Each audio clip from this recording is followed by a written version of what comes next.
জন্য এই হজটার নাম হচ্ছে হজ্জাতুল বিদা। হুজুরের চোখ ভর্তি পানি, সাহাবায়ে কেরামের চোখে পানি। যে উঠটা তার চোখে পানি করে করুণ ওয়াজ চলে যায়।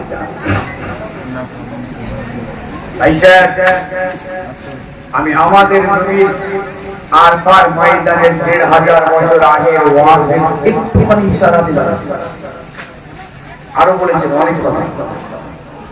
বাপের হক, মায়ের হক, স্বামীর হক, স্ত্রীর হক, প্রতিবেশীর হক, এতিমের হক খবরদার আদায় করবে, হক মারবে না। স্বামীর হক, স্ত্রীর হক, স্ত্রীরা পর্দা করবে, পর্দা করবে, খবরদার বেপর্দা হবে না। মদ খাবে না, সুদ খাবে না, ঘুষ খাবে না, জুয়া খেলবে না, টিকিট কাটবে না। টিকিট কাটা হালাল না হারাম? হারাম। কথা বলে না। আরে নাই বেরিয়ে ফেলেছেন, তাতে কি চাই আছে? বলেন হালাল না হারাম? সারা রাত ধরে ওয়াজ শুনবেন, আবার হারাম কাজ করবেন। দাদা পীর কেবলা তাই বলে গেছেন,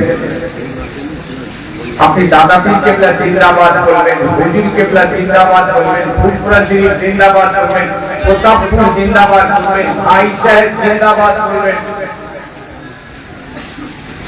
নামাজ পড়বেন না? আপনি ভাবছেন আপনার ভাইকে বাঁচাবে? জিজ্ঞেস করে দেখবেন তো ভাই সাহেবকে, যতগুলো ভাই সাহেব আছে আপনাদের নামাজ পাঠ করি না, কারণ আমরা ভাই সাহেব কেবলা জিন্দাবাদ বলি, খবরে গিয়ে জবাব দেবে তো জিজ্ঞেস করে দেবে। এই যে কোরআন বলছে, কোরআনের কথা শুনবেন না কার কথা শুনবেন? কোরআন বলছে ইয়া আইয়ুহাল্লাযীনা আমানুত্তাকুল্লাহ, লাইভ করুন। ইয়া আইয়ুহাল্লাযীনা কু আনফুসাকুম ওয়া আহলিকুম নারা, হে ঈমানদারেরা নিজেকে বাঁচাও, নিজে বাঁচো, নিজের পরিবার বর্গদের বাঁচাও। আনফুসাকুম ওয়া আহলিকুম নারা, নিজে বাঁচো, নিজের পরিবার বর্গদেরকে বাঁচাও। আপনি নিজে নামাজি হন, বাড়ি নামাজি হবে। আপনি নিজে যদি বেনামাজি হন, বাড়িতে নামাজি পাবেন না, স্ত্রী নামাজ পড়বে না, ছেলে মেয়ে নামাজ পড়বে না। আপনি নামাজ পড়ুন, আপনি নিজে নিজেকে জাহান্নাম থেকে বাঁচান।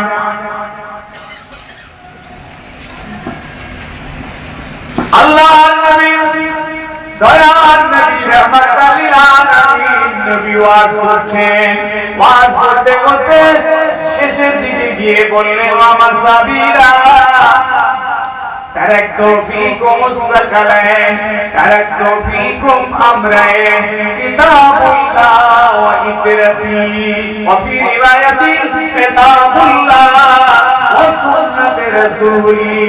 আয় আমার সাহাবীরা, আমি দুটো জিনিস তোমাদের কাছে আমানত রেখে গেলাম, একটা আল্লাহর কোরআন আর একটা হলো আমার আহলে বায়াত।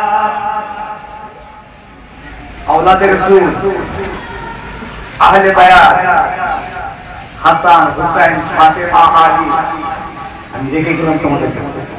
হুজুর বলছেন এদের ইত্তেবা করবে, অনুসরণ করবে, এদের কথা মতো চলবে, নাজাত পেয়ে যাবে। আর কোরআন থেকে গেলাম, কোরআনের উপরে আমল করবে।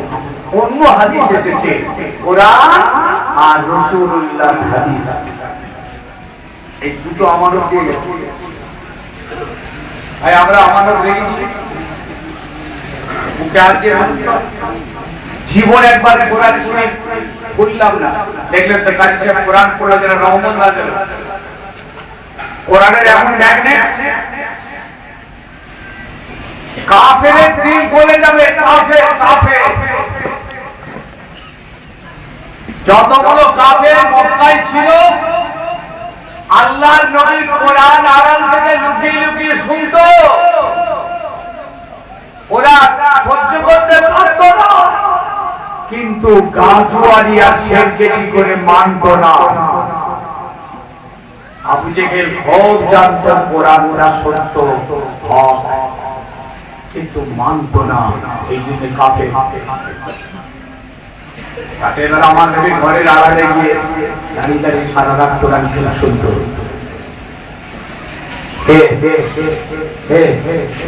আবু জেহেল আর তার বড় বড় সাঙ্গ চুপ করে সারা রাত কোরআন শুনত।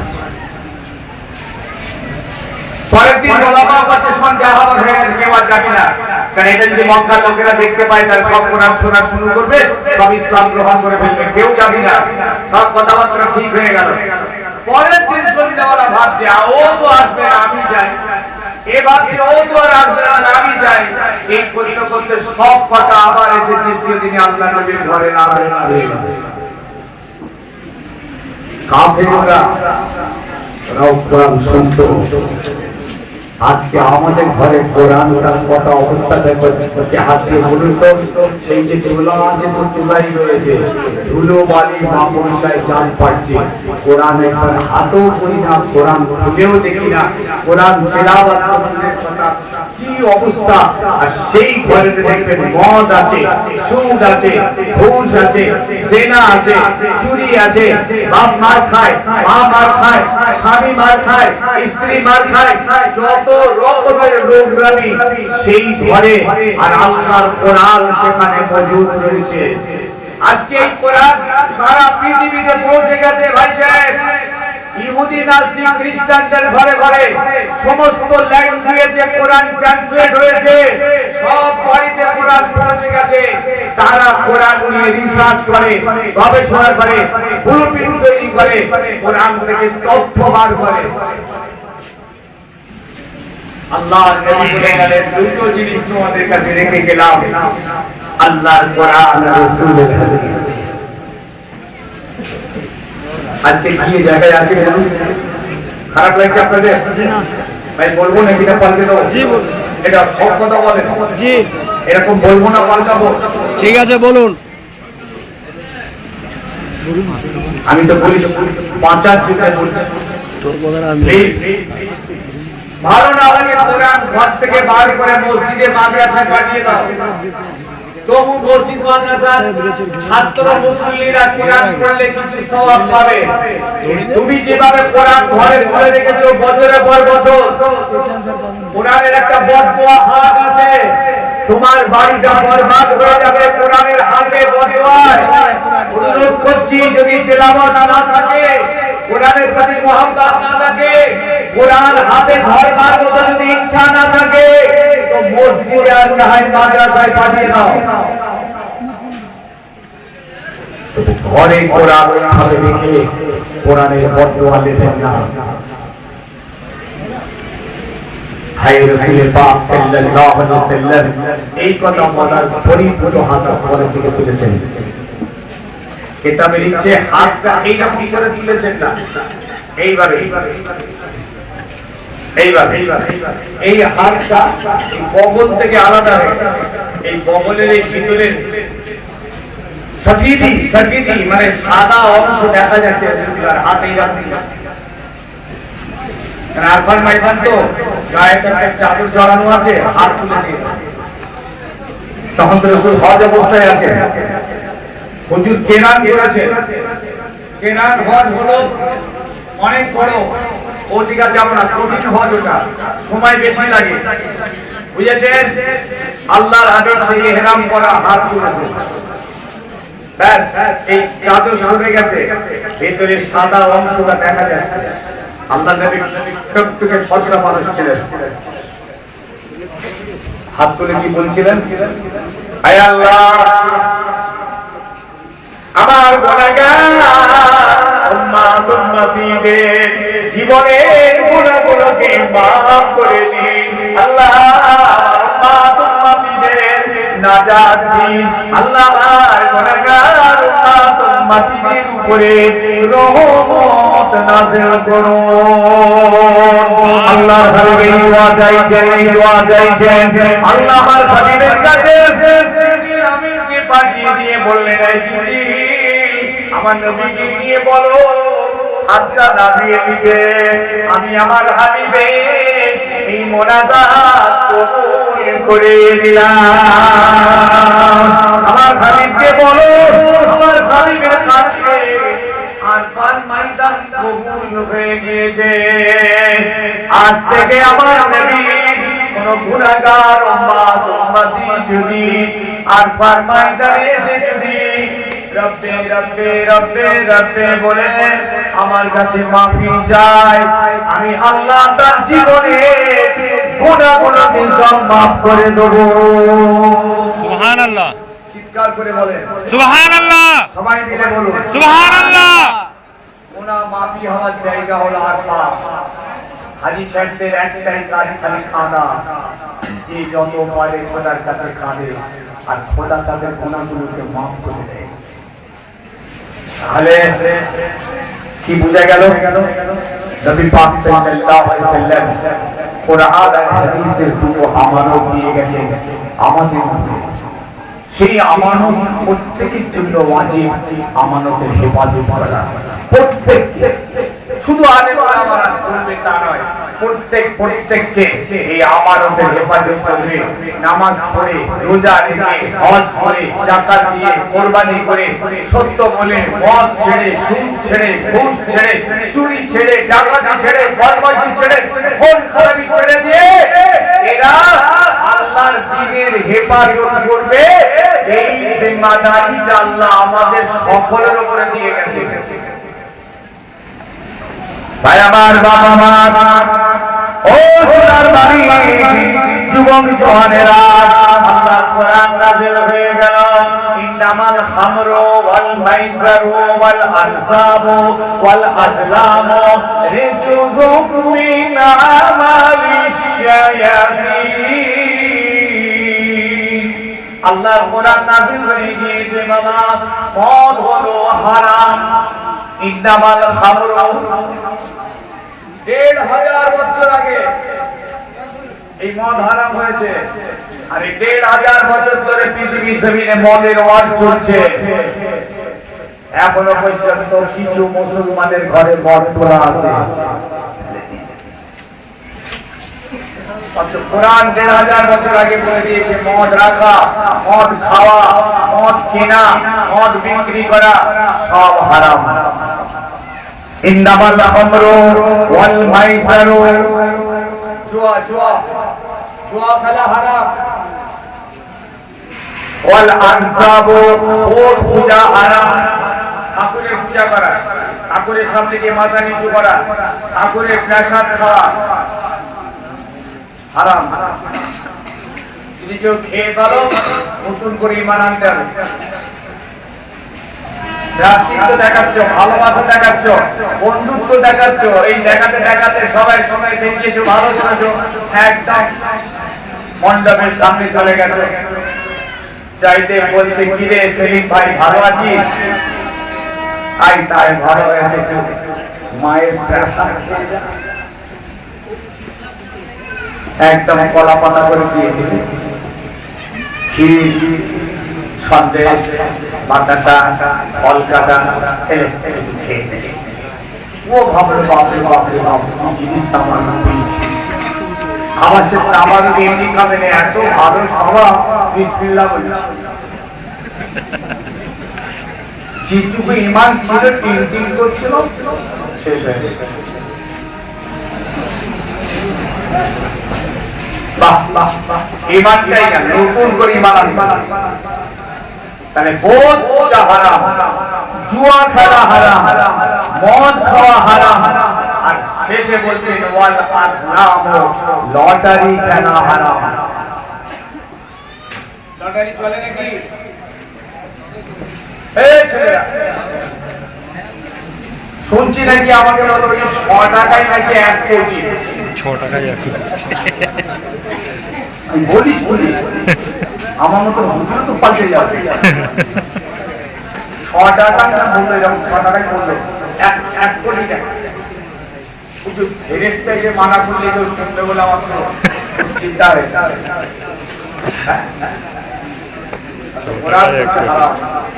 ওই পয়সা যদি খাও, হাড় হাড্ডি গোস্ত পোস্ত যা হচ্ছে সব হারাম। ওই পয়সায় মসজিদে দিয়েছো, কবুল হবে না, উল্টে মার খাবে। মাদ্রাসায় দিয়েছো, কবুল হবে না, উল্টে মার খাবে। হজ করেছো, কবুল হবে না, উল্টে মার। যাকাত দিয়েছেন, কোরবানি করেছেন ওই পয়সায়, কবুল হবে না, উল্টে মার খাবে।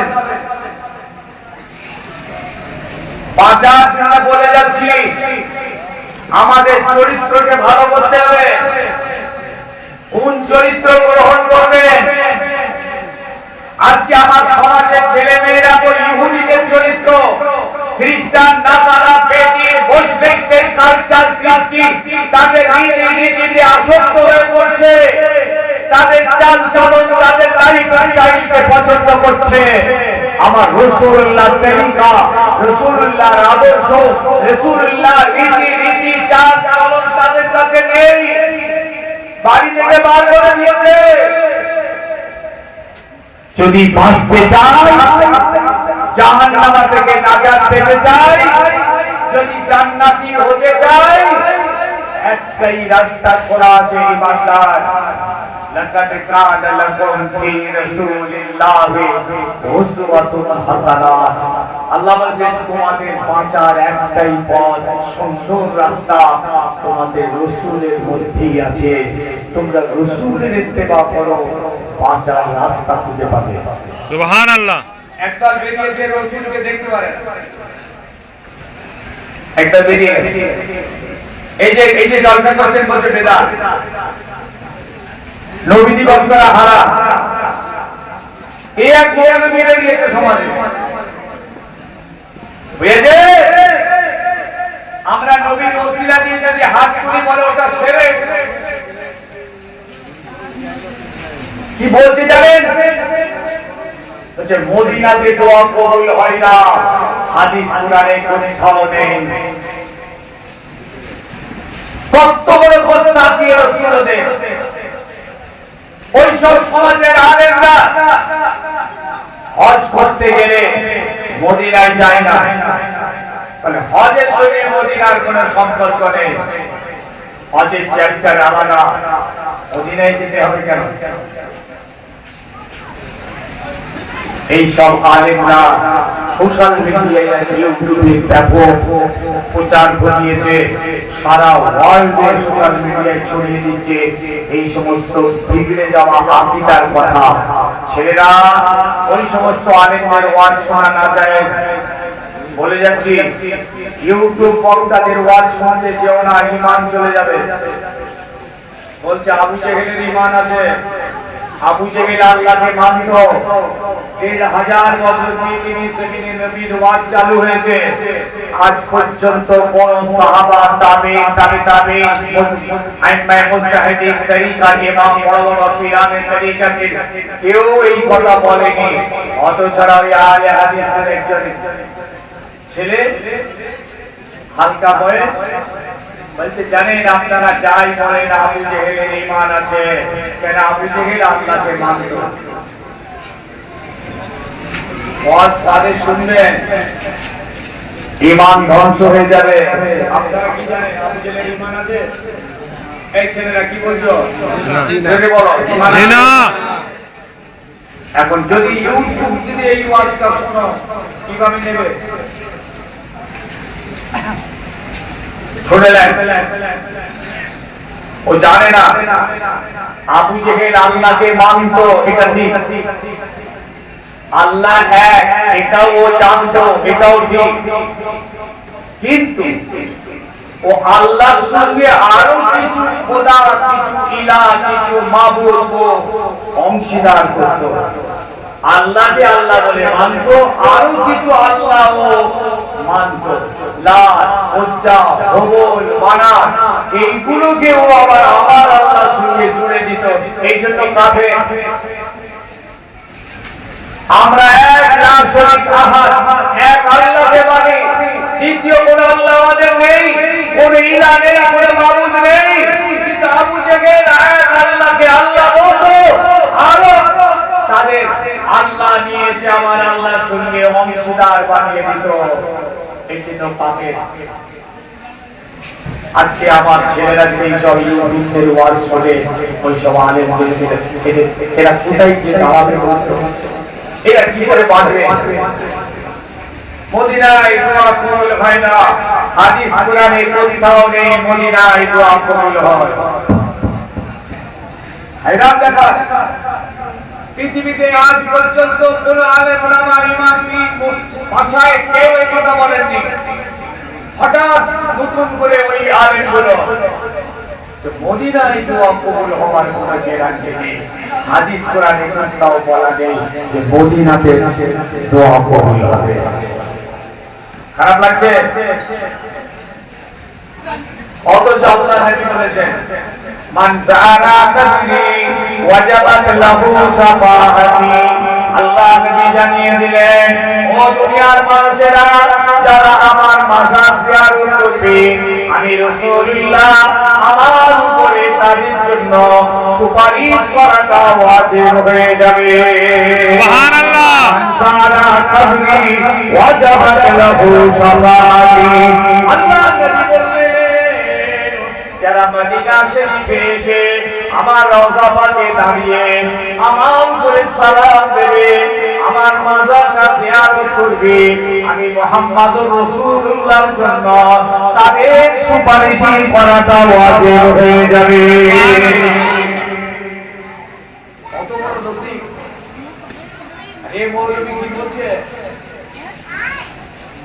মদিনায় দোয়া কবুল হয় না মদিনার মসজিদে নববী শরীফে সোনার রঙে আল্লাহ নবীর একটা হাদিস লেখা আছে আল্লাহ নবী বলে গেলেন বাইনা মিনবারি ওয়া বাইতি বাইনা মিনবারি ওয়া বাইতি বাইনা মিনবারি ওয়া রাওজাতি বাইনা মিনবারি ওয়া কবরি রাওজাতুন মিন রিয়াদিল জান্নাহ আমার মিনবার আর আমার ঘর আমার মিনবার আর আমার ঘরের মাঝখানে যে জায়গাটা আছে এই জায়গাটা আল্লাহ পাক আমার খাতিরে আমার ওসিলায় জান্নাতের টুকরা বানিয়ে দিয়েছে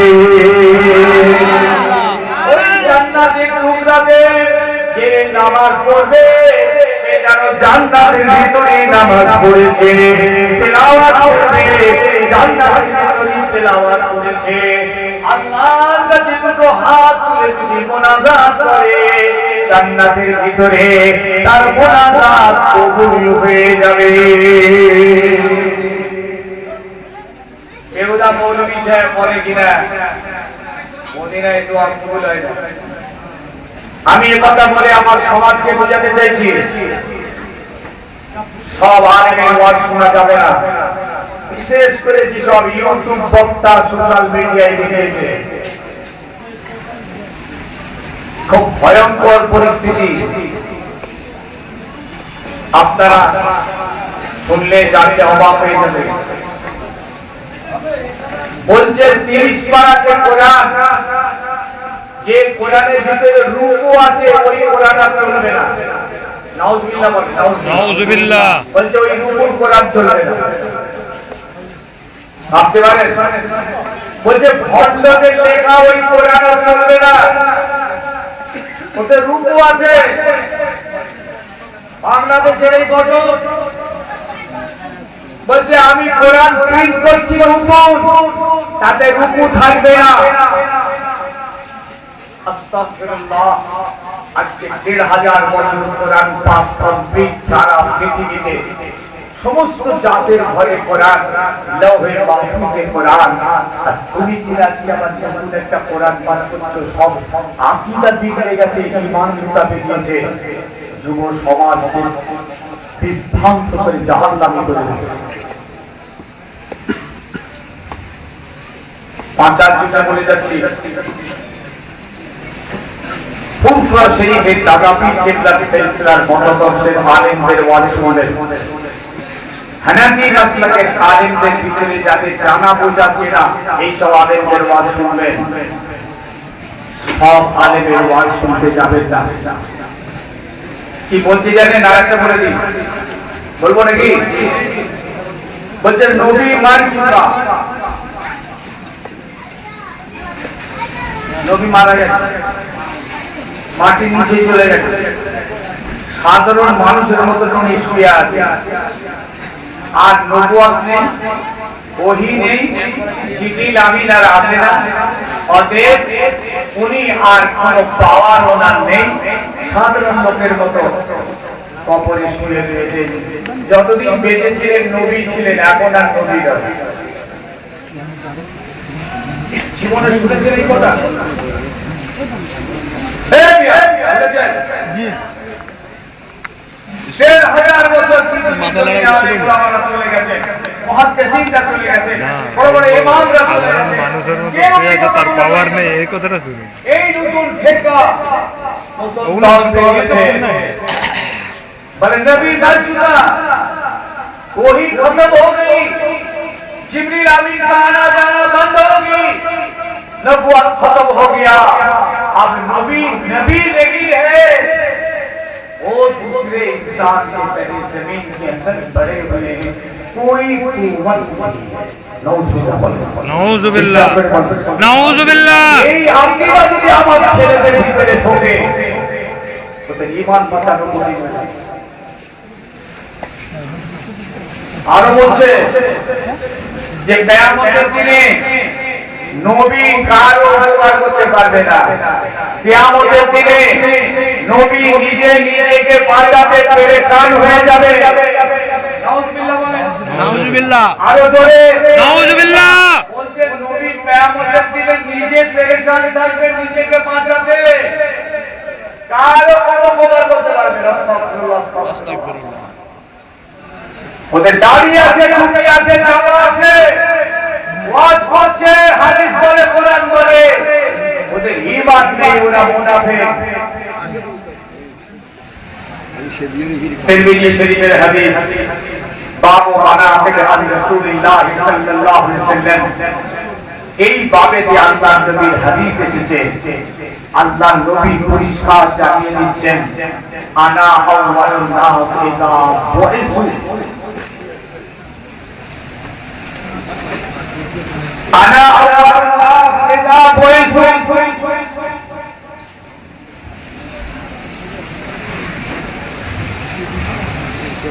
জিবরিল আমিন এসে প্রথম আমার কবরে ডানা মারবে, ডানা, আল্লাহর নবীর কবরটা ফাঁক হবে,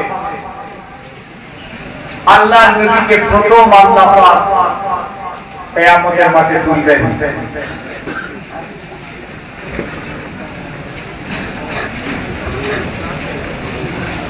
ভাই হাদিস শুনলেন, হুজুর কানতে কানতে কবর থেকে উঠবেন, আল্লাহু আকবার, উম্মতি উম্মতি উম্মতি করতে করতে উঠবেন, কিয়ামতের মাঠ ফাঁকা, কেউ নেই। ভাই জিবরিল, আমার উম্মতদের বিচার হয়ে গেছে সব। জিবরিল বলবেন, না ইয়া রাসূলুল্লাহ, কোনো বিচার হয়নি, এই আপনাকে প্রথম তোলা। দয়া নবী জানিয়ে দিলেন, কিয়ামতের মাঠে আল্লাহ আমাকে প্রথম তুলবেন।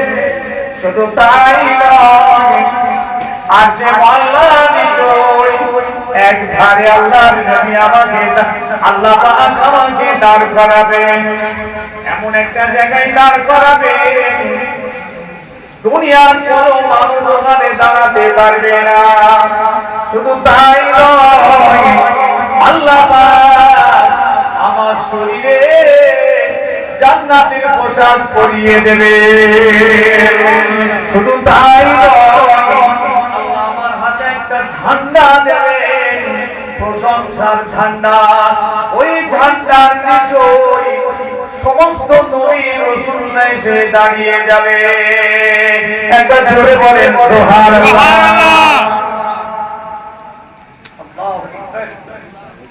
ওই ঝান্ডার নিচে সমস্ত নবী রাসূল এসে দাঁড়িয়ে যাবে। আমার নবী কিচ্ছু পারবে না, কোনো ক্ষমতা নেই। শুধু তাই নয়, আল্লাহ নবী আরো বললেন, কিয়ামতের মাঠে আল্লাহ পাক আমাকে প্রথম সুপারিশ করার অনুমতি দেবেন।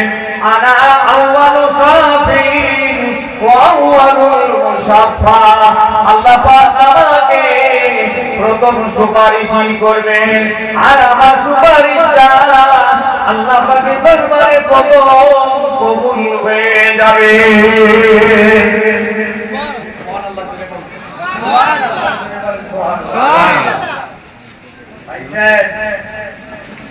দেখেছেন আল্লাহর নবী কিয়ামতের দিন কোন পাওয়া আর তুমি করার ক্ষমতা থাকবে না, নবীর ক্ষমতা থাকবে না। তাই আমার বাবা মা আল্লাহ নবী আরো বললেন কিয়ামতের দিনেতে সমস্ত নবীরা নাফসি নাফসি করবে, সব নবী নাফসি নাফসি করবে। শত শেষে আল্লাহ নবীর কাছে কিয়ামতের ময়দানে মানুষেরা কান্নাকাটি করবে। নবী আল্লাহকে বলুন বিচারটা তাড়াতাড়ি শুরু হয়ে যাক, এ আযাব সহ্য করা যাচ্ছে না। আমার নবী আল্লাহর কাছে প্রথম সিজদায় পড়ে বললেন, আল্লাহ বিচারটা তাড়াতাড়ি করুন, তাড়াতাড়ি করুন। আল্লাহ পাক আমার হাবিবের খাতিরে বিচার শুরু করে দেবে। এত কষ্ট হবে সহ্য মাতার করে আমাদের সাথীরা ছটফট করে সহ্য করতে পারবে না যে আল্লাহ তুমি বিচারটা করে দাও, বিচারটা করে দাও, জাহান্নামে দাও, জাহান্নামে দেবে, জান্নাতে দাও, জান্নাতে দেবে, তুমি বিচারটা করে দাও। আর তুমি বলছো কিনা নবীর কোনো পাওয়ার নেই? আমি কি বুঝাতে পারছি কথা কি শুনছে? আমার নবীর কোনো পাওয়ার নেই। আমি এই কথা বলে আমার যুব সমাজকে বলছি, হে তরুণ তরুণী, তোমরা ওই সমস্ত ইউটিউব আর সোশ্যাল মিডিয়ার বক্তাদের মাধ্যমে না, তোমাদের বয়সের দাম আছে, সময়ের দাম আছে, তোমাদের ক্ষমতার দাম আছে, তোমাদের অর্থের দাম আছে, তোমাদের ভাবনার দাম আছে। এই মূল্যবান সময়টা সেখানে সেখানে খবরদার নষ্ট করে দিও না। শুনে দেখো, একটা বুড়ো লোক চেষ্টা করছে আর একটা জওয়ান চেষ্টা করছে, আল্লাহর কাছে যুবকের চেষ্টাটাই সবথেকে বেশি পছন্দনীয় হয়, সবথেকে বেশি ওজন হয়। কেন? তার জীবনের শেষ মুহূর্তে সে সেজদায় পড়েছে। আর যুবক তুমি তোমার জওয়ানিতে এসে আমার কাছে সেজদায় পড়েছো, আল্লাহর কাছে এই সেজদার ওজনটা অনেক বেশি। সুবহানাল্লাহ। এই জন্য হাদিস পাক এসেছে, আল্লাহ নবী বলেছেন ওয়াশাবুন নাসা ফি ইবাদাতিল্লাহ, যে সমস্ত যুবকরা তাদের ইবাদত বন্দেগীর ভিতর দিয়ে তাদের জওয়ানিটা আস্তে আস্তে খরচা করে দেয়, নষ্ট করে দেয়, আল্লাহ পাক তাদেরকে কিয়ামতের দিন আরশের নিচে জায়গা দেবেন। একবার জোরে বলুন সুবহানাল্লাহ। আরশের নিচে রহমতের ঠান্ডা জায়গা, রহমতের ঠান্ডা জায়গা দেবেন। আল্লাহু আকবার, আল্লাহু আকবার। আর যাদের জায়গাটা আরশে মুআল্লার নিচে হবে, এরা হবে জান্নাতি, জান্নাতি, জান্নাতি।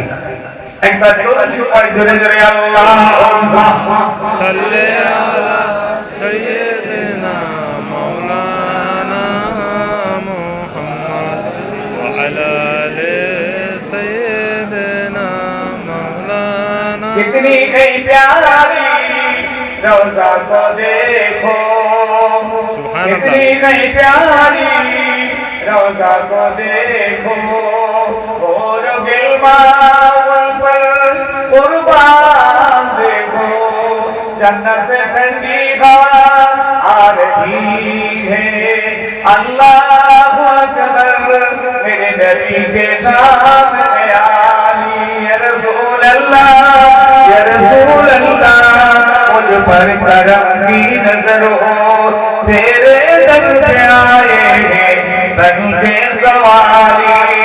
अल्लाहुम्मा सल्ली अला सय्यिदिना मौलाना मुहम्मद व अला आलि सय्यिदिना मौलाना मुहम्मद। জাহান্নামীরা জাহান্নামে চলে যাবে, জান্নাতীরা জান্নাতে চলে যাবে, হিসাব নিকাশ শেষ হয়ে যাবে। জান্নাতীরা জান্নাতের ভিতরে বসে বসে নিজেদের ভিতরে আলোচনা করবে, ফি জান্নাতিন ইয়াতাসালুনা মুজরিমিন। জান্নাতীরা জান্নাতের ভিতরে বসে বসে নিজেদের ভিতরে আলোচনা করবে ওই গুনাহগারদের ব্যাপারে, কেন ওরা জাহান্নামের ভিতরে গেল। জান্নাতীদেরকে আল্লাহ উপর থেকে জাহান্নাম দেখাবেন, উপরে বসবে জাহান্নাম দেখতে পাবে, আর বলা বলবে কেন ওরা জাহান্নামের ভিতরে গেল। মা সালাকাকুম ফি সাকার, কোরআনের আয়াত বলছে কোন জিনিস তোমাদেরকে সাকার নামে জাহান্নামে নিয়ে গিয়েছে। মা সালাকাকুম ফি সাকার, জান্নাতীরা জিজ্ঞেস করবে, কাদের জিজ্ঞেস করবে? এক কথা বলেন না, বুঝতে পারছেন না? জি, কাদের জিজ্ঞেস করবে? জান্নাতীরা জিজ্ঞেস করবে কাদের? জাহান্নামীদেরকে। জাহান্নামীদের জিজ্ঞেস করবে মা সালাকাকুম ফি সাকার, কি কারণে তোমরা সাকার নামে জাহান্নামের ভিতরে গেলে। জাহান্নামের একটা নাম সাকার, কেন সাকার নামে জাহান্নামের ভিতরে গেলে, কি হলো তোমাদের? তোমরা তো আমাদের মতো দুনিয়াদারি করছিলে, কারবার চাষবাস ব্যবসা নিয়ে ছেলে মেয়ে বিবি বাল বাচ্চা নিয়ে ভালোই তো জীবন যাপন করছিলে, কি হলো? কেন তোমরা জাহান্নামের ভিতরে? সাকার হচ্ছে একটা জাহান্নামের তফসা। জাহান্নামের অনেকগুলো স্তর আছে, first class, second class, third class, fourth class. এটা একটা তফসা সাকার। ওরা উত্তর দেবে, কে উত্তর দেবে? তো জাহান্নামীরা জবাব দেবে, দেখেন জবাব লাম নাকু মিনাল মুসাল্লিন।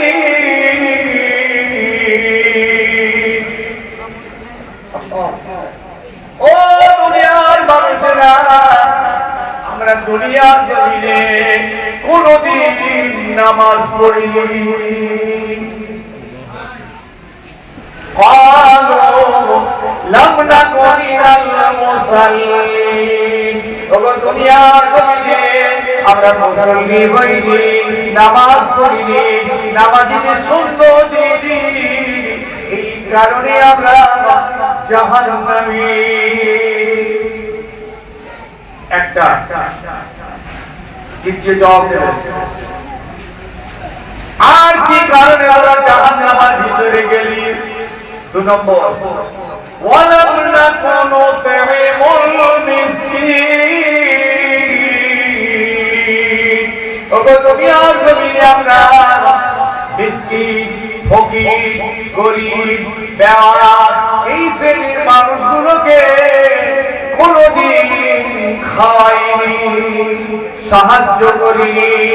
ওয়ালাম নাকুনু তু'মিনুল মিসকিন,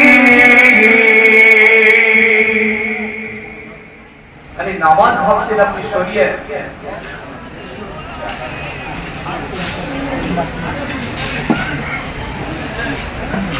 নামাজ সরিয়ে দিয়ে নামাজ রোজা হজ যাকাত যেমন ফরজ, এতিম মিসকিন দেওয়া করে সূর্যের পাশে দাঁড়ানো যেমন ফরজ।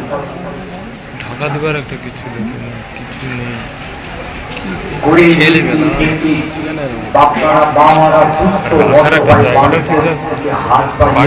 সাহায্য করে আপনার জন্য ওয়াজিব।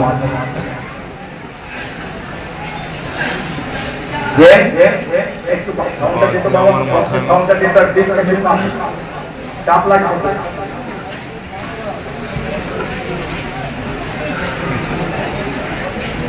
চেষ্টা করছে সামনে।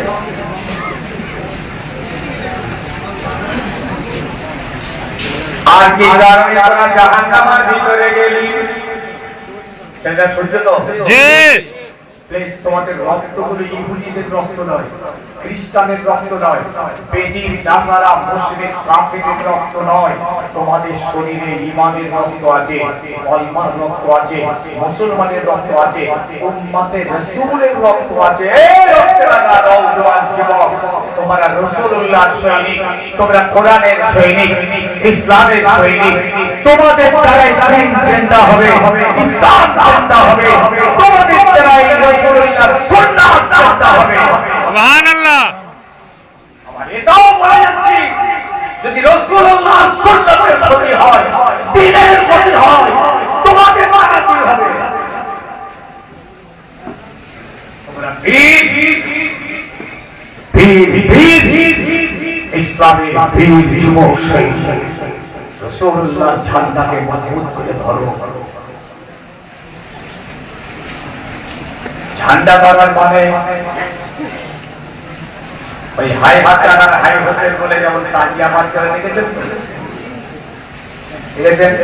এত হোসেনকে ভালোবাসে, রক্ত রক্ত বাদ করে ব্লেড ব্লেড ছুরি ফুলি পুলিশ একটা মাজার তৈরি করে, ঘোড়া তৈরি করে, ইট তৈরি করে টানতেছে সারা রাস্তার হাই হাসান সব মার খেয়ে মরে যাবে। একদম সম্পূর্ণ সুন্নতের কাজ, একদম নামাজ পড়ে, মুখ দিয়ে ভর ভর করে মদের গন্ধ বেরোচ্ছে আর বলছে হাই হাসান হাই হোসেন।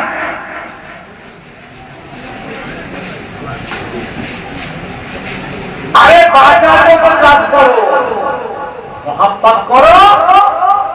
তুমি যে মহাব্বত সত্যি করো তার বহিঃপ্রকাশ ঘটিয়ে প্রমাণ করো। আমি যে রাসূলকে মহাব্বত করি তার বহিঃপ্রকাশ ঘটাতে হবে। 1 নম্বর নামাজ, রোজা, হজ, যাকাত, কুরবানি, মিথ্যা না বলা, গালিগালাজ না করা, মদ সুদ ঘুষ না খাওয়া। এগুলো তো প্রমাণ যে আমি রাসূলকে ভালোবাসি। সব করবে, এদিকে বলবে নারায়ে রিসালা ইয়া রাসূলুল্লাহ, নবী কা দামান নবী ছোড়োগা। মুখ দিয়ে মদের গন্ধ বেরোচ্ছে, দাঁড়িয়ে ছাড়া বসে পিশাব করো না, পিশাব করে এক কপ পানি লাও না, আর তুই বলছে নবী কা দামান নবী ছোড়োগা। আরে বেটা, নবীর দামান ধরলি কবে যে ছাড়বার কথা এলো? কিন্তু ইহুদিদের দামান ধরেছি, খ্রিস্টানদের দামান ধরেছি, মুশরিকদের দামান ধরেছি, জাহান্নামীদের দামান ধরেছি। বাঁচতে যদি চাও, জান্নাতের দামান ছেড়ে দিয়ে জান্নাতীদের দামান ধরো। রাসূলুল্লাহ, সাহাবায়ে কিরাম, তাবেঈন, তাবেঈন, বুজুর্গানে দ্বীন, আল্লাহ ওয়ালা, আলেমে হাক্কানি, নায়েবে নবী, ওয়ারাসাতুল আম্বিয়া, হাক্কানি পীর মাশায়েখদের দামান ধরো যুবক। গাউস কা দামান নেকি ছোড়োগা। আহা, গাউস কা দামান, মুখ দিয়ে ভর ভর করে মদ করে। আর এই হাত দিয়ে বাপের হক, মায়ের হক, পৃথিবীর হক, প্রতিবেশীর হক আমার দামান দিয়ে ধরে। এই হাড়িতে মাকে খুন, ওকে খুন, তাকে খুন। এই হাড়িতে সুদের কারবার, ঘুষের কারবার। এই হাড়িতে মদের গিলাস। কি দামান ধরেছি বড় করে? মার খেয়ে মরে যাবি, কবরে হোক, কানা ডাক্তার আসবে, কানা কানা শোর ফিটা করতে। দাউদ আউসান নাই, 10 দিন বেঁচে আছে আর বলবার শক্তি আছে। সমাজকে হক কথা ইসলামের জন্য বলে যাবো। বেশক। অসুবিধা হচ্ছে নাকি? জি না, হলেও কিছু করবা নেই। বড় এরকম বিভিন্ন রাজ্যে তো আমি যাই, আপনারা জানেন, দিল্লি, মুম্বাই, ইরান, আহমেদাবাদ, হায়দ্রাবাদ, সুরাট, লখনৌ, আজমির, মুম্বাই, পাঞ্জাব, অমৃতসর, আটিন্ডা, জয়পুর, কোটা, কটক, রায়পুর, বেনারস, মুম্বাই, অনেক জায়গায়। আল্লাহ তো আমাদের দোয়াই দিয়েছেন না কথা? আল্লাহ পাক আপনাদের দোয়াই দিয়ে যায়। এক জায়গায় এরকম গিয়েছিলাম, এদিকে তাকাও, যখন আমাকে এখান থেকে স্টেজে নিয়ে এলো, যখন আমাকে নিয়ে আসছে না স্টেজের দিকে, একটা দুতলা বিল্ডিং দেখে লোকগুলো বললো, হুজুর এই দুতলা বিল্ডিংটা বাঙালি ছেলেরা ভাড়া নিয়েছে, প্রত্যেক রবিবারে জুয়া খেলা, কোটি কোটি টাকা জুয়া খেলা। কারা খেলা? বাঙালি ছেলেরা। সব সোনার টাকা, সোনার টাকা, কাঁচা টাকা, 200, 250, 500, 1 কেজি সোনার খেলা চালাচ্ছে প্রত্যেক রবিবারে। বলছে কোটি কোটি টাকা খেলা হয়। শুনে আমি অবাক হলাম, এরা আমাদের ছেলে, আমাদেরই ভালোবাসে। এই হুগলি, হাওড়া, মেদিনীপুর, 24 পরগনা, বীরভূম, বাঁকুড়া, মালদা, মুর্শিদাবাদ, বেশি আছে হুগলি, মেদিনীপুরে, সব আমাদের ম্যাক্সিমাম সেই সব দাদা বোনদের বংশ। তো আমি স্টেজে উঠলাম, 2.5 ঘন্টার উপর ওয়াজ করছি, খালি জোয়ার, ওই জোয়ার বিরুদ্ধে। আর দাওয়াত করবি, সেই থেকে আজ পর্যন্ত আর হবে। আচ্ছা, আমার ওর মধ্যেই তো সমান, কি করবি? বাঁচার কথাটা যদি না বলে আমি যদি তাদের কুসংগতি করে আমি চলে যাই, ওটা তো আমাকে ছাড়বে না। আমাদের কিন্তু পাকড়াও করবে, হক কথাটা বলিস নি কেন?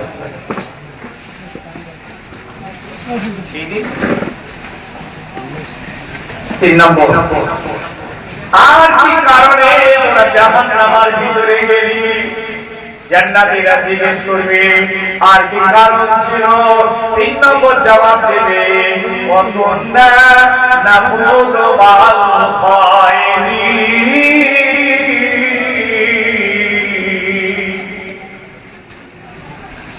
ও দুনিয়ার জমিনে আমরা খারাপ জায়গায় বসতাম, খারাপ জায়গায় খারাপ মানুষের সঙ্গে বন্ধুত্ব করতাম, খারাপ মানুষদের দলে বসে খারাপ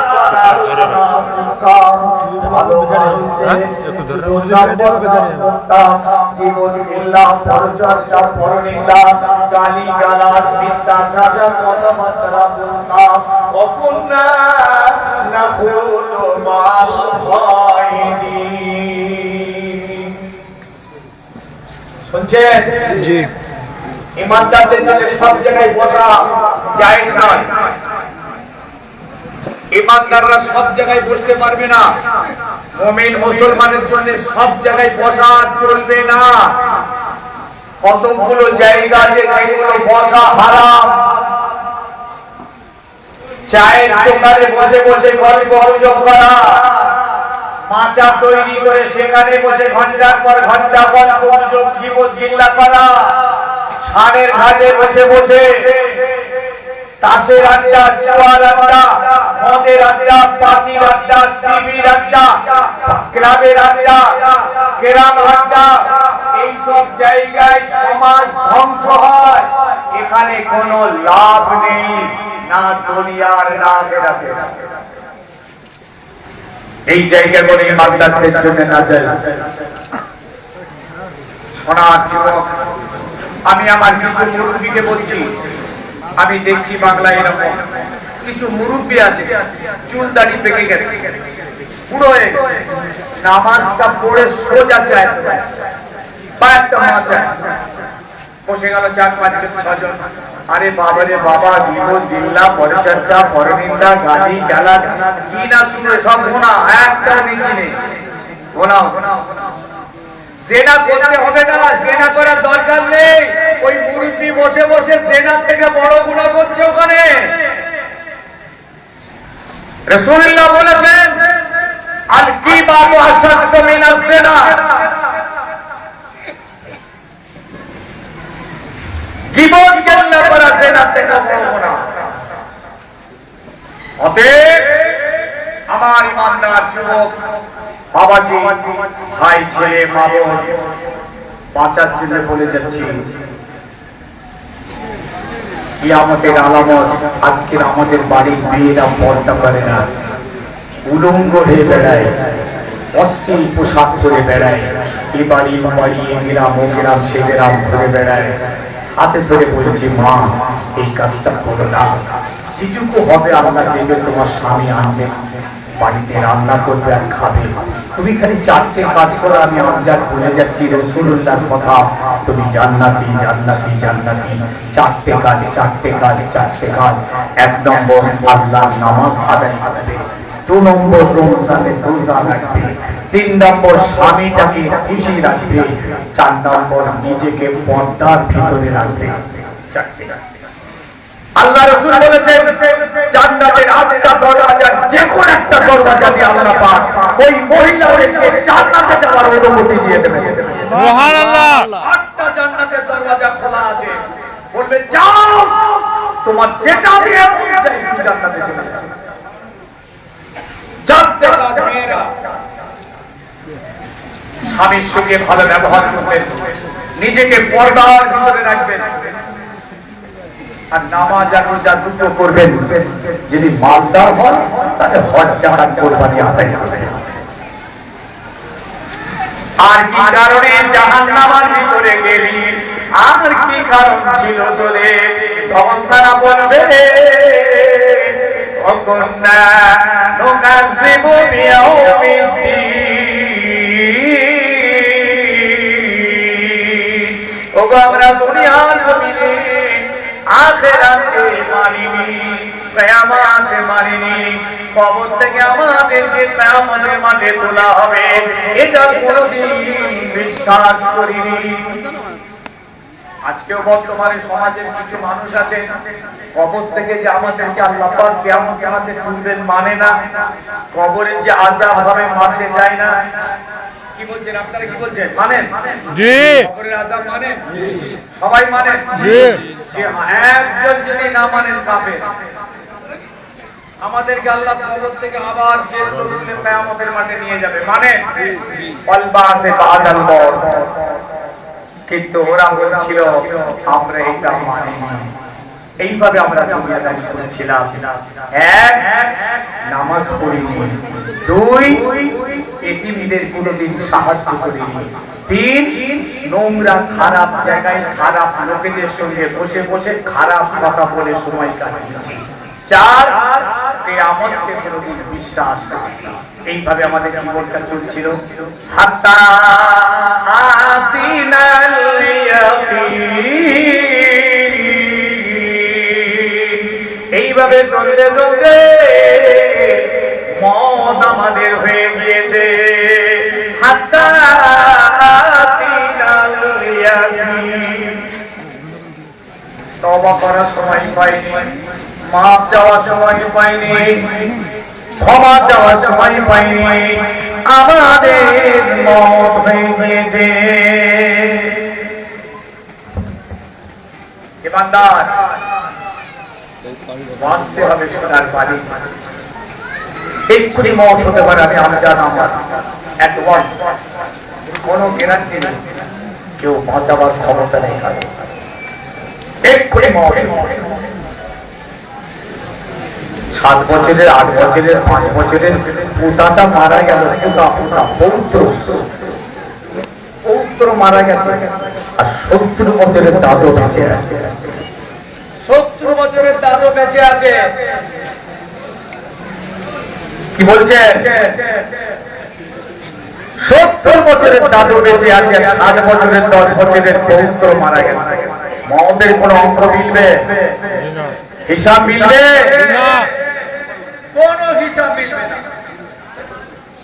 একবার তোরে আল্লাহুম্মা সাল্লি আলা সাইয়্যিদিনা মাওলানা মুহাম্মদ ওয়া আলা আলি সাইয়্যিদিনা মাওলানা মুহাম্মদ।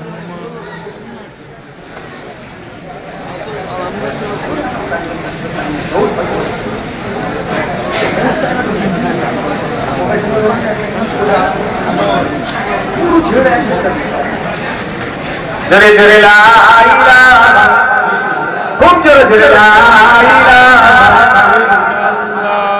লা ইলাহা ইল্লাল্লাহ লা ইলাহা ইল্লাল্লাহ, লা ইলাহা লা ইলাহা ইল্লাল্লাহ, লা ইলাহা ইল্লাল্লাহ। এই বান্দারা, মুমিন মুসলমানগণ, আল্লাহ পাক আমাদের এত ভালোবাসেন। শুনলেন ভালো করে যে আল্লাহ একটা সূরা এনেছেন, সূরা মুমিনুন। কোরআনের মধ্যে একটা সূরা এনেছেন, সূরা মুমিনুন। এই মুমিনদের জন্য আমাদের আল্লাহ এই সূরাটা স্পেশাল এনেছেন। এতে কতগুলো আয়াত এনেছেন আল্লাহ। শুনলেন না? এটা বলি আমি শেষ করে দেবো, টাইম বেশি আর বাড়ানো যাবে না। পর সবগুলো আমার আছে, বলবো তো নাকি? জি জি জি নেমে যাবো। জি আপনারা চাইলেই হবে, না চাইলে হবে। জি বলুন। কি বসে আছে?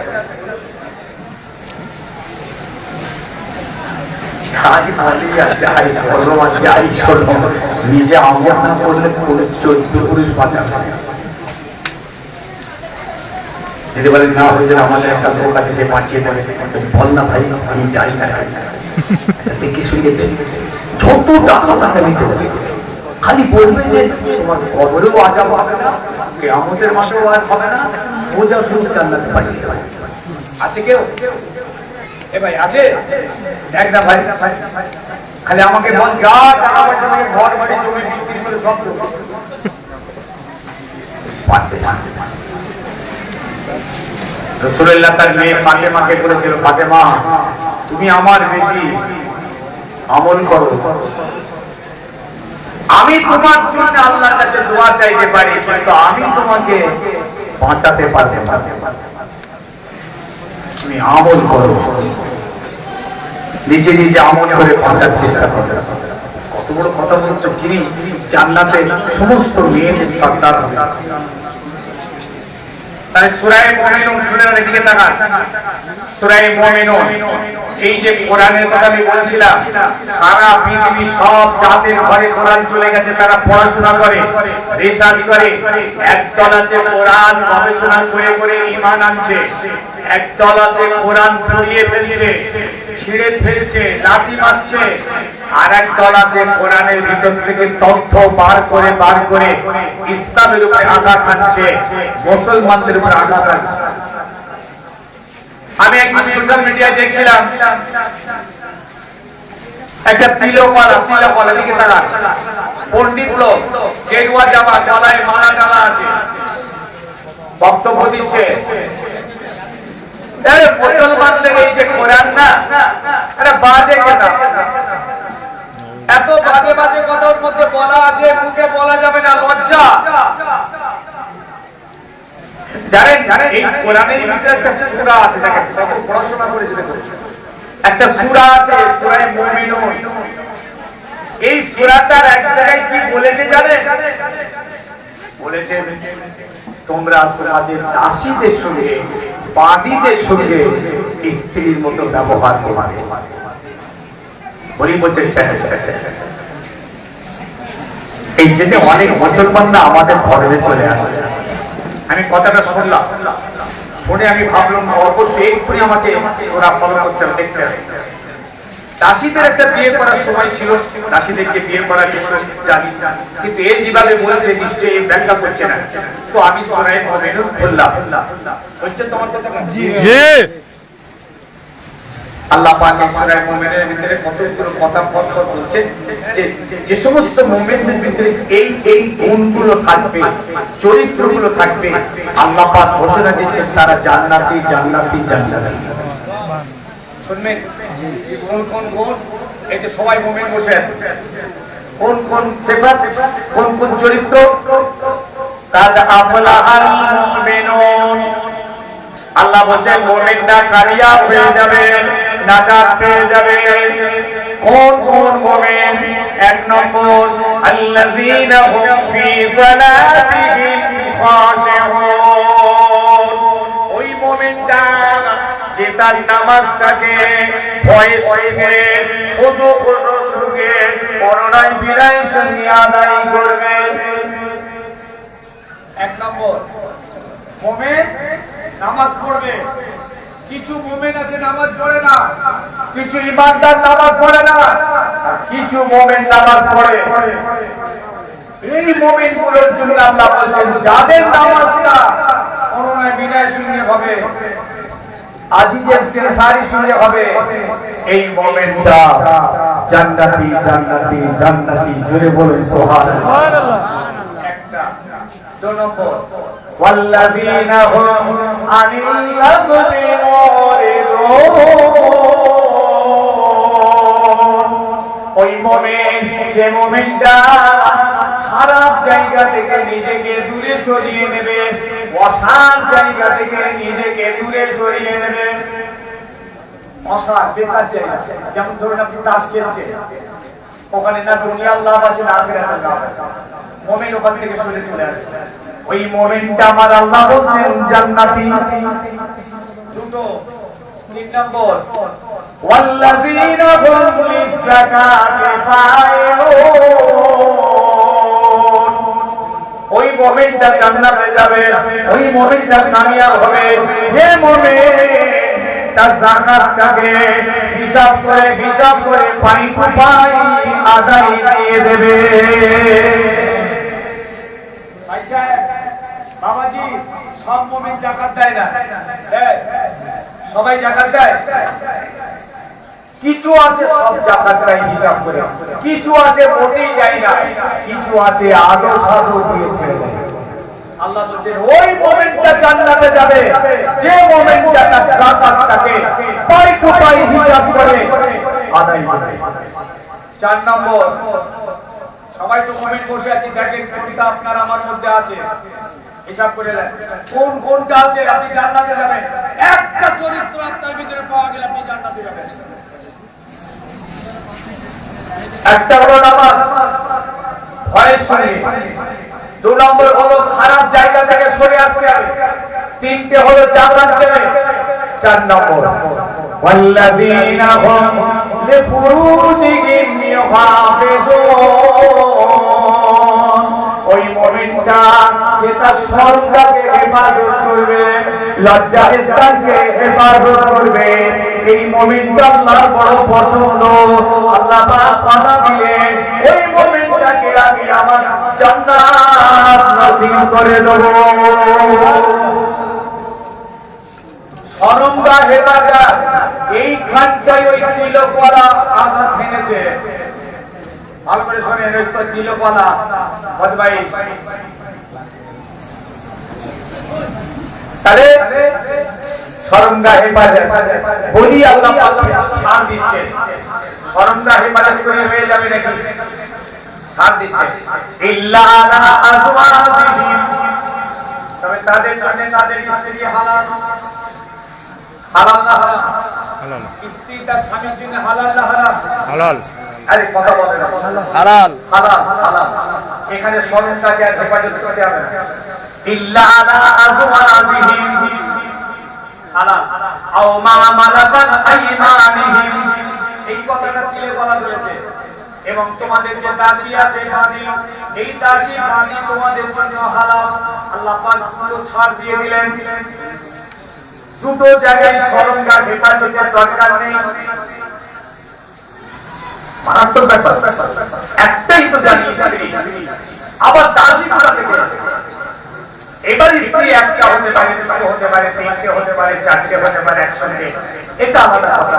কিন্তু দাসী, আর এই কথাটাই বলা বলছে সূরা মুমিনুনের একটা আয়াত আছে যেখানে দেখবেন ওদের খোদা বলেছে তোমাদের দাসীর সঙ্গে তোমরা মেলামেশা করো, স্ত্রীর মতো ব্যবহার করো। কি ডেঞ্জারাস লেগেছে, ওরা কত গভীরে গিয়ে পড়াশোনা করছে কোরআনকে নিয়ে। আমি এটা ব্যাখ্যা করেছি, অবশ্যই ভুল ব্যাখ্যা করেনি। আয়াতটার মানে বলেছে কিন্তু ব্যাখ্যা করেনি। এর একটা কারণ আছে, এর একটা প্রেক্ষাপট। 5 নম্বর আয়াত ওয়াল্লাযীনা হুম লিআমানাতিহিম ওয়া আহাদিহিম রাউন।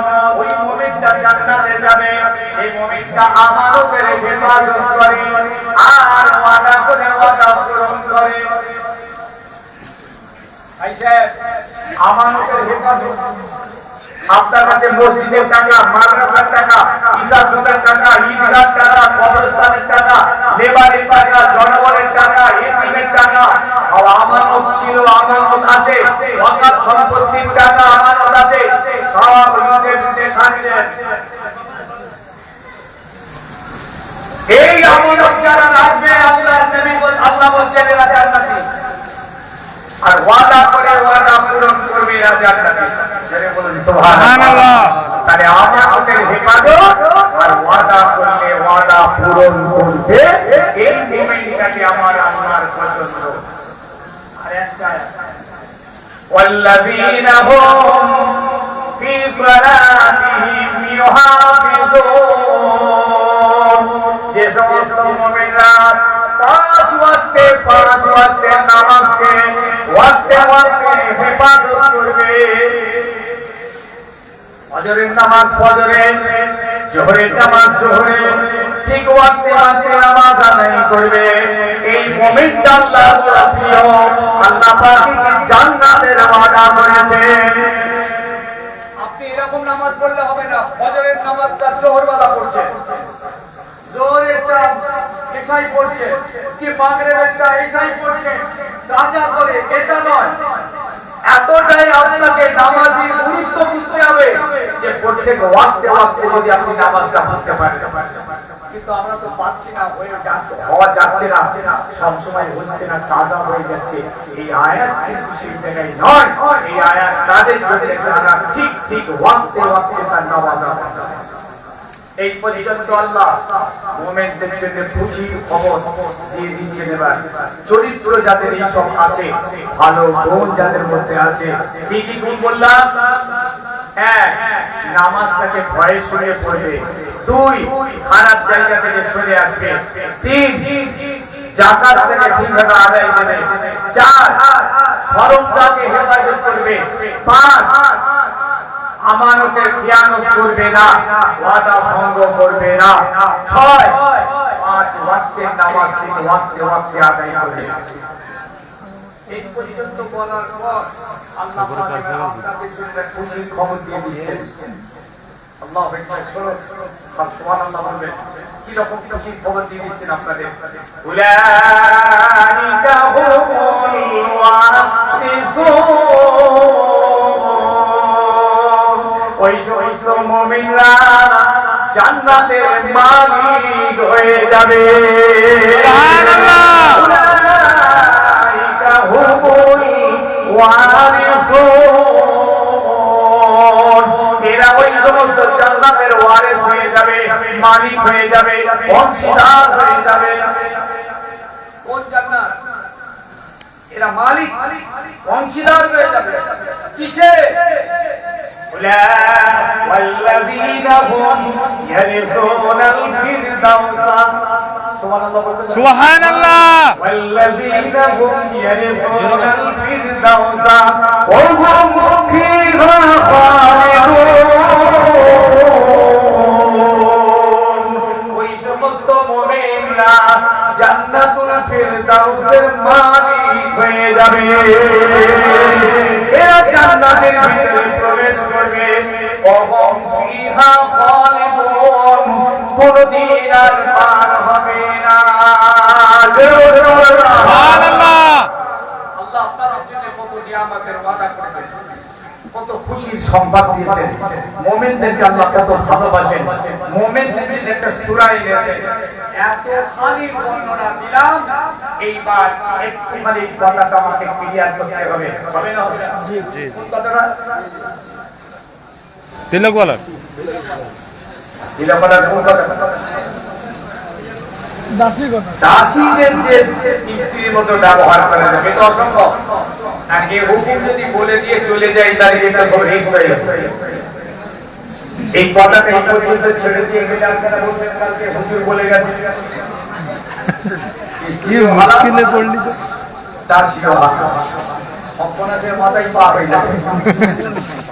শুনেলেন? দাসী বলতে কি? কেন আল্লাহ পাক এই আয়াত নাযিল করেছিলেন? ও তিলকলা জানে না, বদমাইশ, ওখানে উপরের মানেটা নিয়ে সে ইসলামের উপরে আঘাত করে দিয়েছে। বুঝলেন? শুনেলেন? যখন যুদ্ধ হলো, এই যুদ্ধে আল্লাহ যখন আমার হাবিবকে কামিয়াব করলেন, দুশমনরা পালিয়ে গেল, ওরা সব মাল মাথা টাকা পয়সা খাবার দাবার বস্ত্র শস্ত্র সব ফেলে রেখে পালিয়ে যায়। এমনকি কিছু বেটা ছেলে ফেলে রেখে পালায়, কিছু মেয়ে ছেলে ফেলে রেখে পালায়। কথা শুনছেন? এই মেয়ে ছেলেগুলোকে বন্দী করা হয় আর পুরুষগুলোকেও বন্দী করা হয়, যুদ্ধ বন্দী করে তাদেরকে মদিনায় আনা হয়। যুদ্ধে হেরে গেছে, দুশমন পালিয়ে গেছে, এদেরকে অ্যারেস্ট করা হয়, যুদ্ধবন্দী। কথা মাথায় আসছে? এই যে বন্দী করে আনা হলো, আনার পর পুরুষগুলোকে আল্লাহর নবী কি করলে জানেন? একটা সাহাবীর দায়িত্ব দিয়ে দিলেন, তোমার ভাই এটা তোমার বাড়িতে থাকবে, তুমি দেখাশোনা করবে, এদেরকে খাওয়াবে। এবার সব কাফের বন্দী ওরা সাহাবীদের এক বাড়িতে চলে গেলেন। তাদের ব্যবহার, আচার, আখলাক, স্বভাব, চরিত্র, ভালোবাসা, মায়া, মমতা দেখে আস্তে আস্তে সব ঈমানে নেমে গেল। সুবহানাল্লাহ। সব কাফেরগুলো সব মুসলমান হয়ে গেল। যেই মুসলমান হলো সব আজাদ হয়ে গেল। এইবার থাকলো মেয়েগুলো,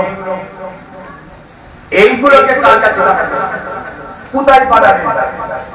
এদের একটা ইজ্জতের ব্যাপার, হেফাজতের ব্যাপার, এদের অধিকারের ব্যাপার। এই মেয়েগুলো যে বন্দী হয়ে রয়ে গেল কাফেরদের, এদেরকে কি করবেন আপনার? এই প্রশ্ন তো আছে। পুরুষগুলোকে এক একটা পুরুষের কাছে ভাগ করে দিল, তোমার ভাই এটা, তোমার বাড়ি। এখন এইটাকে আল্লাহ পাক ওই আয়াত নাযিল করেছেন, বললেন নবী এই দাসীগুলো তোমাদের জন্য হালাল, স্ত্রী হিসাবে নয়, তবে তোমরা এদেরকে স্ত্রীর মতো সম্মান দেবে, স্ত্রীর মতো অধিকার দেবে, স্ত্রীর মতো ব্যবহার করবে, এতে তোমাদের কোনো গুনাহ হবে না। সুবহানাল্লাহ। এই আয়াতটা ওই সময়ের জন্য, ওই পরিস্থিতির জন্য, ওই বুঝেছেন সিচুয়েশনের জন্য আল্লাহ পাক ওই আয়াত নাযিল করে ওই হুকুমটা দিয়েছিলেন। এবার সেই সমস্ত মহিলাগুলো ভালোবাসা পেয়ে, উদারতা পেয়ে, স্বাধীনতা পেয়ে, ইজ্জত পাওয়ার পর সব ঈমানের কলমা পড়ে সব মুসলমান হয়ে গেল। সুবহানাল্লাহ। যখন মেয়েগুলো মুসলমান হয়ে গেল, ওরা আজাদ হয়ে গেল। সেই আজাদ হয়ে গেল, আর ওরা বন্দী রইল না, দাসী রইল না, ওরা কৃতদাস থাকলো না। এবার তাদেরকে বলা হলো তোমাদের ইচ্ছা, তোমরা যাকে খুশি বিবাহ করে সংসার জীবনে চলে যেতে পারো। এতক্ষণ কিন্তু বিবাহ করেনি, সাহাবীদেরকে বিবাহ করার কথা বলা হয়নি, বলা হয়েছে স্ত্রী তোমাদের নয়, তবে স্ত্রীর মতো সম্মান দেবে, ব্যবহার করবে, ইজ্জত দেবে, অধিকার দেবে। ইসলাম কত উদার, ইসলাম কত মহান, ইসলামের কত ত্যাগ, ইসলামের কত প্রেম। একটা কাফেরদের মেয়ে যারা মুসলমানদের বিরুদ্ধে যুদ্ধ করতে এসেছিল, তাদেরকে বন্দী করার পর আল্লাহর নবী তাদের বেঁচে থাকার অধিকার, জিন্দেগি বাঁচানোর অধিকার, তাদের স্ত্রীর মর্যাদা দেওয়ার অধিকার আল্লাহর নবী তাদেরকে প্রদান করেছিলেন। ইসলাম সাম্যবাদের প্রতীক, ইসলাম ন্যায়ের প্রতীক, ইসলাম প্রেম, প্রাতা, প্রেম, প্রীতি, ভালোবাসার প্রতীক। এই ভালোবাসা পেয়ে সেই মেয়েগুলো ইসলামী কলমা পড়ে সব মুসলমান হয়ে গেছে। সুবহানাল্লাহ। শয়তান দিলে বলা জানে না, ও শয়তান দিলে বলা ও জানে না। মিথ্যা করে একটা বদনাম দিয়ে দিয়েছে, কোরআনের মধ্যে আঘাত লেগেছে। আমি আজ এতখানি কথা আপনাদেরকে বলে এইটা বুঝাতে চেয়েছি, পৃথিবীর সব জাত এটাও কোরআন কিভাবে পড়াশোনা করে, কিভাবে রিসার্চ করে, কিভাবে গবেষণা করে, কত ভিতরে তথ্য সেখান থেকে উদ্ঘাটন করে কিভাবে ইসলামের উপরে আঘাত হানছে একদল, আর একদল কোরআন পুড়িয়ে দিচ্ছে, ছিঁড়ে ফেলছে, লাথি মারছে, আর একটা দল কোরআনকে গবেষণা করতে করতে করতে করতে ইসলাম গ্রহণ করে মুসলমান হয়ে যাচ্ছে। বলুন সবাই সুবহানাল্লাহ। একবার মুহাব্বতে একটু আওয়াজ করে দুরূদ শরীফ আল্লাহুম্মা সাল্লি আলা মাওলানা মুহাম্মদ ওয়া আলা আলি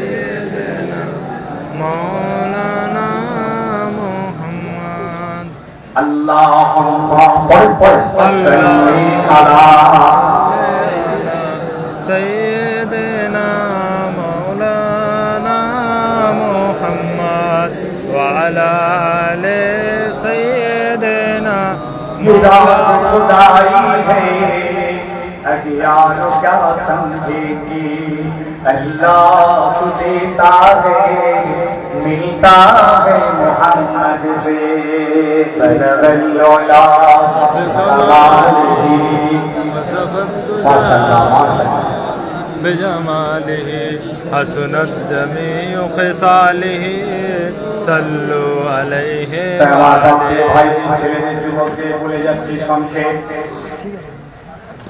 মোহাম্মদ রাসূলকে করেন এটা আমাদের ঈমান আল্লাহকে মহব্বত করি মেনেছি এটা আমাদের ঈমান কিন্তু মহব্বতের বহিঃপ্রকাশ ঘটাতে হবে দেখাতে হবে, প্রমাণ দেখাতে হবে যে আমি রাসূলকে মহব্বত করি। সাহাবায়ে কেরামকে দেখিয়েছেন। বেলাল রাদিয়াল্লাহু তাআলা ওর কথা তো আপনারা শুনেছেন। বেলাল একটা কৃতদাস গোলাম ছিল, তিনি ঈমান আনলেন আল্লাহর নবীর উপরে, ভালোবাসলেন আল্লাহর নবীকে, এমন ভালোবাসা আসলেন বাবাজি আমার ঈমান আনার জন্য বেলালের ওই বেলালকে মার মার মার মার মার শুরু করলেন। এত মার বেলালকে মারে, চাবুক উপরে চাবুক, চাবুক উপরে চাবুক মারতে লাগে, ভাগ করে মারে। একবার মরিদ মারে, আবার চাবুক আরেকজনকে দেয়, সে মারে। এত মার খাচ্ছে বেলাল, ওই চাবুক যদি পৃথিবী জমিনে আমাদের একজনকে একবার মারা হতো আমার মনে হয় বেঁচে থাকতো না। অপরাধ রাসূলকে রাসূল বলে মেরে দিয়েছে মহব্বত করে, বাস মার শুরু হয়েছে। বুঝছেন? শুধু তাই নয়, গাছের ডালে বেঁধে ঝুলিয়ে দিয়ে বেলালকে মেরে চলেছে। তার মরিদের নাম হলো উমাইয়া। এই মার মারে এক একটা চাবুকের আঘাতে বেলাল আল্লাহ আল্লাহ আল্লাহ আল্লাহ বলে চিৎকার করে বেলালকে চাবুক মারে, এক একটা চাবুকের আঘাতে বেলাল আহাত আহাত আহাত আহাত বলে চিৎকার করে। ওই দুনিয়ার মানুষেরা বেলালের এক একটা চাবুকের আঘাতের একবার আল্লাহ বলাটা যদি একটা পাল্লায় রাখা হয়, সারা বিশ্বের মুসলমানের সারা জীবনের আল্লাহ বলা যদি আর একটা পাল্লায় রাখা হয়, আমার বেলালের এক একটা চাবুকের আঘাতের আল্লাহ বলার ওজনের পাল্লাটা ভারী হয়ে যাবে। বেলাল মার খাওয়া মুসলমান, চাবুক খাওয়া মুসলমান, হাতে পায়ে দড়ি পরা মুসলমান, উত্তপ্ত বাড়ি বাড়ি শোয়া মুসলমান। ওই বেলাল মারকে রাসূলুল্লাহকে পেয়েছে, রাসূলকে পেতে গিয়ে বেলাল মার খেয়েছে। ওই বেলাল আল্লাহর নবীকে ছাড়বে না, ছাড়বে না, ছাড়বে না। বেলালের এক একটা চাবুকের আঘাত, আহা আহা আহা অবস্থা আল্লাহর আরশে ধাক্কা লেগেছে।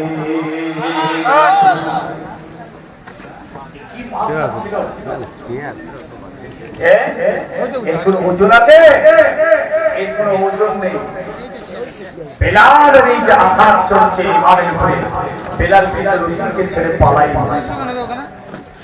না। বেলাল রাসূলকে ছেড়ে পালালো না, মার খেলো, উত্তপ্ত বাড়ির উপরে শুলো, আগুনের ছ্যাঁকা খেলো, এর পরেও বেলাল রাসূলুল্লাহকে ছাড়েনি।